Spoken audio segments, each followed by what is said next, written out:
ये सवाल हम आपको बताएंगे। लेकिन अध्यक्ष पद पर जब एक ब्राह्मण लड़की का कब्जा हुआ तो यह भी सवाल उठा कि यार ब्राह्मणवाद के खिलाफ ही तो जेएनयू की लड़ाई है। आपको याद होंगे वो नारे, हमें चाहिए आजादी, ब्राह्मणवाद से आजादी। लेकिन इस बार अध्यक्ष आरती मिश्रा बनी थी। यह नाम सिर्फ जेएनयू के अध्यक्ष का नहीं बल्कि एक सवाल का प्रतीक बन गया था कि जो जेएनयू सालों से ब्राह्मणवाद के खिलाफ सबसे ऊंची आवाज उठा रहा है, वहां पर एक ब्राह्मण लड़की कैसे बन गई। विरोध के प्रतीक रहे इस कैंपस में यह जीत सिर्फ राजनीतिक नहीं बल्कि वैचारिक पहेली बन गई कि आखिर कैसे ब्राह्मण मुर्दाबाद के नारे लगाने वाला जेएनयू आज एक ब्राह्मण चेहरे के तले लाल झंडा लेकर सबसे ऊंचा पद संभाल रहा है। यह विरोधाभास है या विचारों की नई परिभाषा? इसके लिए आपको आरती मिश्रा को समझना पड़ेगा।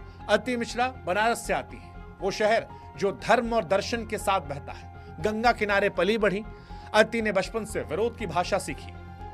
बनारस के विश्व हिंदू यूनिवर्सिटी में उन्होंने पढ़ाई करी, लेकिन अर्थ उन्होंने परंपरा से नहीं तर्क से निकाला। बिहार से स्कूली शिक्षा के बाद जब बीएचयू गई तो वहां से अर्थशास्त्र में पढ़ाई करी। 2017 में पहली बार वो सुर्खियों में आई थी जब बीएचयू में लड़कियों पर रात 8 बजे के बाद हॉस्टल से बाहर निकलने की पाबंदी के खिलाफ आंदोलन छेड़ दिया था। उस दौर में आरती ने नेतृत्व किया और सड़कों पर उतर कहा कि हम भी इंसान हैं, समय की कैद नहीं। तब प्रशासन झुका था, नियम बदले थे और अदिति का नाम बदलते दौर की उस युवा आवाज के तौर पर वहीं से उभरा था जिसके बारे में लोगों ने कहा कि ये लड़की डरती नहीं है, डटती है।